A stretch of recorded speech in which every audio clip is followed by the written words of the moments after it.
Next topic, torque on a dipole placed in uniform electric field. অর্থাৎ electric ফিল্ডটা uniform. আমরা এই uniform electric ফিল্ডের মানেটা এক্ষুনি বলবো। সেখানে একটা ডাইপোলকে প্লেসড করা হচ্ছে, একটা ডাইপোলকে রাখা হচ্ছে, তার উপরে কতটা টর্ক কাজ করবে এটা আমরা ক্যালকুলেট করব। প্রথমে আমি একটা ইউনিফর্ম ইলেকট্রিক ফিল্ড ড্র করি।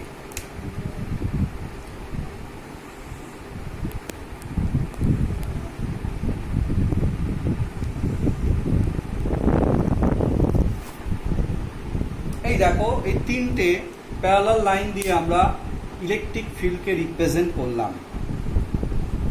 যেহেতু ইলেকট্রিক ফিল্ডটা ইউনিফর্ম, ইলেকট্রিক ফিল্ড হচ্ছে ভেক্টর, ইউনিফর্ম মানে সুষম, তার মানে প্রত্যেকটা পয়েন্টে ইলেকট্রিক ফিল্ডের মান দিক দুটোই সমান। অর্থাৎ আমি যে কোনো পয়েন্টই এর মধ্যে কনসিডার করি না কেন, প্রত্যেক পয়েন্টে ইলেকট্রিক ফিল্ডের ভ্যালু ক্যাপিটালি, প্রত্যেকটা পয়েন্টে ইলেকট্রিক ফিল্ডের ডাইরেকশনটা হবে এই দিকে, এইভাবে ক্রিয়া করবে। ঠিক আছে, এবারে একটা ডাইপোলকে রাখলাম। এই হচ্ছে ধরো ডাইপোল, এই একটা ডাইপোলকে রেখেছি। এখানে নেগেটিভ চার্জ মাইনাস কিউ, এখানে একটা point positive charge plus Q place করেছি। Suppose this point is A, this point is B, and this is the point.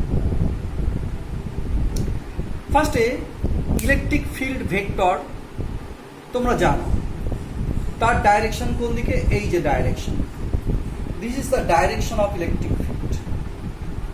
তেমনি ডাইপোল অর্থাৎ ডাইপোল মোমেন্ট একটা ভেক্টর। ডাইপোল মোমেন্টের ভ্যালু কত? পি সমান 2ql, যেখানে এবি সমান কত? 2l, এবি সমান 2l। এই ডাইপোল একটা ভেক্টর, তার ডাইরেকশন কোন দিকে?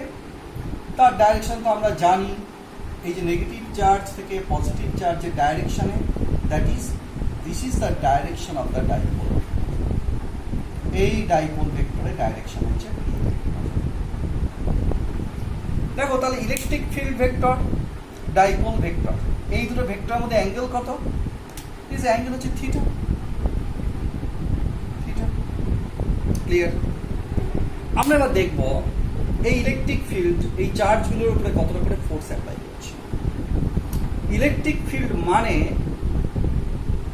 একক ধনাত্মক আধানের উপর ক্রিয়াশীল বল। তাহলে এখানে চার্জ বা আধান কত আছে? Small q. তাহলে এর উপরে ফোর্স কত হবে? ইলেকট্রিক ফিল্ড এই কিউ চার্জের উপর কতটা ফোর্স অ্যাপ্লাই করবে? ইলেকট্রিক ফিল্ডের উপরে ফোর্স অ্যাপ্লাই করবে এতটা, এবং তার ভ্যালু কত? Q e. কিউ ই বোঝা গেল? ঠিক একইভাবে যেহেতু এই চার্জ নেগেটিভ, এর উপরে ইলেকট্রিক ফিল্ড কোন দিকে ফোর্স অ্যাপ্লাই করবে? ঠিক অপোজিটে।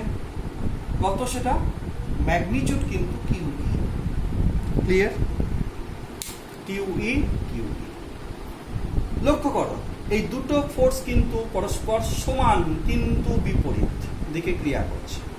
এবং আরো একটা জিনিস খুব গুরুত্বপূর্ণ, এই দুটো ফোর্স কিন্তু একই বিন্দু দিয়ে ক্রিয়া করছে না, একজন এ বিন্দু দিয়ে আর একজন বি বিন্দু দিয়ে। তোমরা ক্লাস 11-এ জানো এই ধরনের ফোর্স দুটোকে একত্রে বলা হয় কাপল। এই কাপলের ক্ষেত্রে নেট ফোর্স কত হয়? লব্ধ বল। এক্ষেত্রে নেট ফোর্স হয়, নেট ফোর্স এফ সমান কত হবে? Kiwi minus kiwi, that is equal to 0। এর ক্ষেত্রে নেট ফোর্স কত? লব্ধ বল হচ্ছে 0। তাহলে একটা ডাইপোলকে যখন একটা ইউনিফর্ম ইলেকট্রিক ফিল্ডে রাখছি, তার উপরে লব্ধ বল কাজ করছে কত? 0। ক্লিয়ার? কিন্তু বল 0 মানে এইটা ভাবলে হবে না যে টর্কও 0। বল 0 হতেই পারে, কিন্তু টর্ক কিন্তু 0 নয়। আমরা এবার টর্কের মানটা বের করলেই তোমরা বুঝতে পারবে যে তার ভ্যালুটা কিন্তু 0 হচ্ছে না। টর্কটাকে আমরা সাধারণত টাউ দিয়ে রিপ্রেজেন্ট করি। Torque equal to, suppose torque equal to tau. তাহলে টর্ক সমান কত হবে? টাউ সমান কত হবে? না যে কোনো একটা ফোর্স এবং তাদের মধ্যে পারপেন্ডিকুলার ডিস্টেন্স। দেখো এইটাকে পেছন দিকে বর্ধিত করলাম, এইভাবে টানলাম, তাহলে এই পয়েন্টের নাম দিলাম সি। এই ধরো এসি সমান ধরে নেওয়া হচ্ছে, এসি সমান ধরে নেওয়া তোমার হচ্ছে ডি, এসি সমান ডি। তাহলে টর্ক সমান কত হবে? Q e into small d. কারণ টর্ক সমান হয় যে কোনো একটা ফোর্স এবং ইন্টু তাদের মধ্যে পারপেন্ডিকুলার ডিস্টেন্স বা লম্ব দূরত্ব। আমি সেই লম্ব দূরত্বটাকে স্মল ডি দিয়ে চিহ্নিত করেছি। ক্লিয়ার? দেখো এই অ্যাঙ্গেলটা থিটা হলে এই অ্যাঙ্গেলটাও কত হবে? এই অ্যাঙ্গেলটাও থিটা। তা আমরা এখন ফ্রম ট্রায়াঙ্গেল এবিসি, আমরা ফ্রম ট্রায়াঙ্গেল এবিসি এই ত্রিভুজ থেকে আমরা বলতে পারি যে ডি বাই 12, দেখো তো ডি বাই 12 সমান কত হবে? ডি ডি বাই 12 লম্ব বাই অতিভুজ ইকুয়াল টু হবে সাইন থিটা। और ডি সমান কত হলো? 12 sine theta, 12 sine theta. Therefore টর্কটাও সমান কিউই, এই লিখলাম কিউই। আর এই ডি এর জায়গায় কত বসাবো? ডি এর জায়গায় বসাবো 12 সাইন থিটা, 12 সাইন থিটা। লক্ষ্য করো কিউ ইন্টু 12 দেখো এসে গিয়েছে। দিস কিউ ইন্টু 12 মানে কত? কিউ ইন্টু 12 মানে হচ্ছে p. P is the dipole moment. তাহলে কিউ ইন্টু 12 জায়গায় বসিয়ে দাও p, you get p e sine theta, p e sine theta. Clear? তবে আমি এটাকে একটু ভেক্টর নোটেশন লিখতে ভালোবাসি। আমি লিখবো tau equal to mod of P vector cross E vector, mod of P vector cross E vector. কেন এরকম লিখলাম? হ্যাঁ, এই লেখাটা খুব ইম্পর্টেন্ট। দেখো ফলো করো, এই যে পি ভেক্টর, এই জি ভেক্টর, আমরা প্রত্যেকেই জানি টর্ক কিছু ভেক্টর কোয়ান্টিটি। ক্লিয়ার? এবং এটাকে বলা হয় কি এক্সিয়াল ভেক্টর বা অক্ষীয় ভেক্টর। তাহলে এই পি, এই ই, আমাদের টর্ক, এই পি কিউই ফোর্স, এই কিউই ফোর্স এই ডাইপোলটাকে কোন দিকে ঘোরাবে? ডাইপোলটাকে এইভাবে ঘোরাবে। অর্থাৎ এই ডাইপোলটাকে এইভাবে ঘুরিয়ে ঠিক এই জায়গায় আনবে।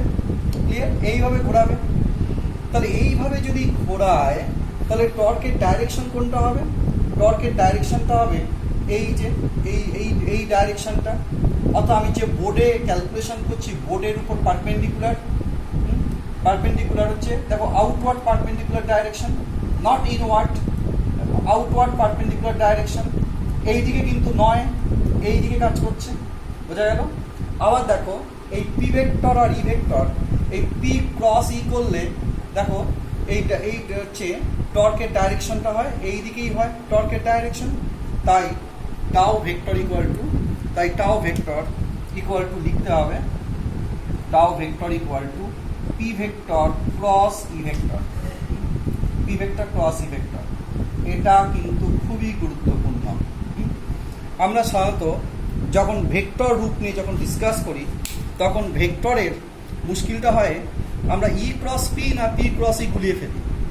এইটা যাতে না গুলিয়ে যায় সেটা আমি তোমাদেরকে বারবার বলবো, তুমি পি ভেক্টর এবং ই ভেক্টরের ডাইরেকশনটা বোঝো।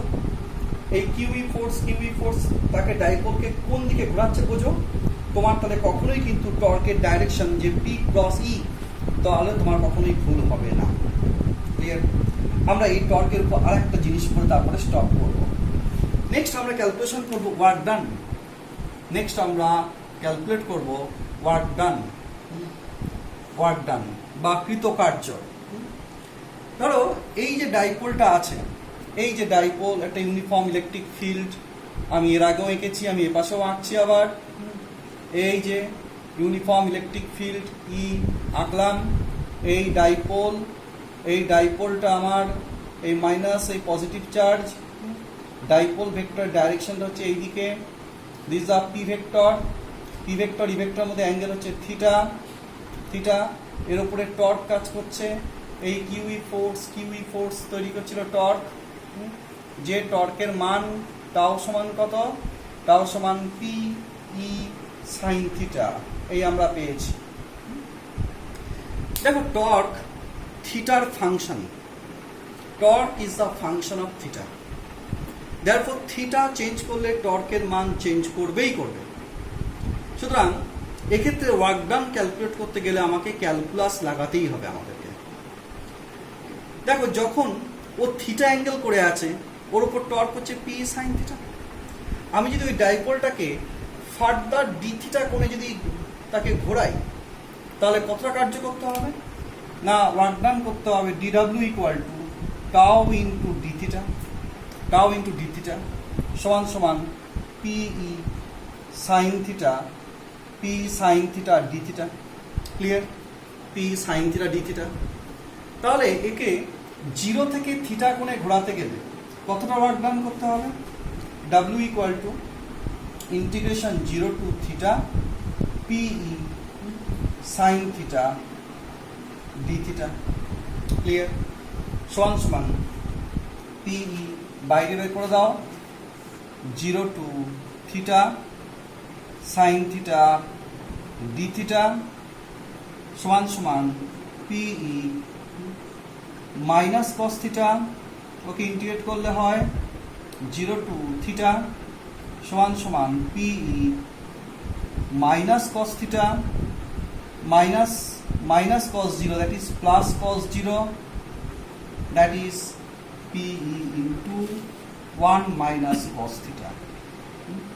তাহলে ওই ডাইপোলটাকে থিটা কোণে রোটেট করাতে গেলে, ই ভেক্টরের সাপেক্ষে থিটা কোণে রোটেট করাতে গেলে আমাকে ওয়ার্ক ডান করতে হবে P into 1 minus cos theta. Clear? দেখো এই যে ওয়ার্ক ডানটা, এই ওয়ার্ক ডানটা কিন্তু ওর মধ্যে পোটেনশিয়াল এনার্জি হিসাবে স্টোর আপ হবে, স্থিতিশক্তি রূপে ওর মধ্যে সঞ্চিত থাকবে। বোঝা গেল? কিন্তু স্থিতিশক্তিকে 0 থেকে থিটা কোণে ডেভিয়েট করতে যে ওয়ার্ক ডান, সেটাকে কিন্তু পোটেনশিয়াল এনার্জি বলা হয় না। ওর পোটেনশিয়াল এনার্জি হবে, আমি এটাকে খুবই সংক্ষেপে বলে দিচ্ছি, পোটেনশিয়াল এনার্জিটা হবে integration π/2 to theta, π/2 to theta tau D theta, tau into D theta π/2 to theta, অর্থাৎ π/2 অ্যাঙ্গেল থেকে থিটা অ্যাঙ্গেলে নিয়ে যেতে যে ওয়ার্ক ডান, দ্যাট ইজ ওর পোটেনশিয়াল এনার্জি। সমান সমান π/2 to theta tau D theta, tau মানে হচ্ছে আমার P cos theta D theta সমান সমান পিই মাইনাস সরি ভুল হয়ে গেছে, এটা কস থিটা নয়, এটা সাইন থিটা হবে, P E sine theta D theta সমান সমান P E minus cos theta π/2 to theta সমান সমান মাইনাস পিই কস থিটা, বা this equal to minus P vector dot E vector. তাহলে ওর পোটেনশিয়াল এনার্জি তাকে যদি আমি ইউ দিয়ে চিহ্নিত করি, ইউ ইকুয়াল টু হবে minus P vector dot E vector. খেয়াল রাখো, যখন তুমি পি এবং ই কে ডট করবে উইথ এ মাইনাস সাইন, তুমি পাবে ওই ডাইপোলটাকে যখন ই ভেক্টরের সাপেক্ষে থিটা অ্যাঙ্গেলে ঘোরানো আছে, তখন তার মধ্যে কতটা স্থিতিশক্তি জমে আছে তার মান। কিন্তু যখন তুমি পি ভেক্টরের সঙ্গে ই ভেক্টর ক্রস প্রোডাক্ট করবে, তখন তুমি পাবে ওই ডাইপোলটার উপর কতটা টর্ক কাজ করছে, সেই টর্কের মান।